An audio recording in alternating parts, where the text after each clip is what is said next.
Hi stars! Ayan, mabilis lang to. Ang gagawin ko lang today is ipapakita sa inyo yung skincare na ginagamit ko and ina-recommend ko na rin sa inyo if ever na gusto nyo rin subukan. Let's start!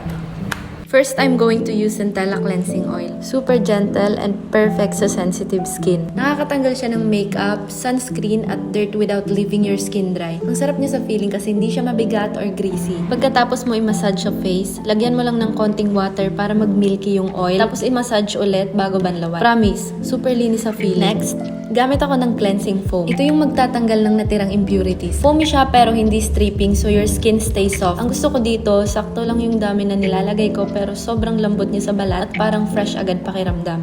After that, I'll use the Centella Ampule. Pinaka-paborito kong part kasi ang gaan niya sa skin pero super hydrated yung finish. Parang tubig lang yung texture niya kaya ang bilis ma-absorb pero ramdam mo agad na may moisture yung balat mo. May period ako ngayon so hindi talaga okay skin ko. Medyo dry dahil sa period pero ito talaga yung nakaka-revive sa balat ko. Nakakatulong din siya para maging kalmado yung skin lalo na pag may redness or irritation. After ilang minutes, feeling ko talaga parang mas plump at fresh na yung mukha ko. So yun lang, ito lang talaga yung ginagamit ko every night. Then sa morning, after skincare, I use the Sun Serum from Skin 1004 ulit para protected tayo all day. Ngayon, I actually care about my skin na. Pero before, wala talaga akong pake. Even MJ sabi niya rin. Share ko lang pala na dito rin nawala yung mga dark spots ko near my lips. Ayan, sa my nose.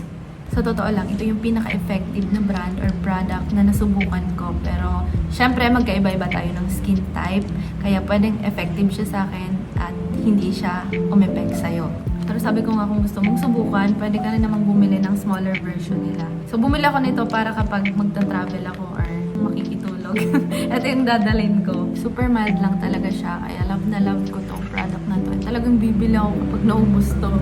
So yun lang stars, thank you for watching and hindi ko na hahabaan tong video na to kasi kailangan ko na mag-rest and matutulog ako ng maaga.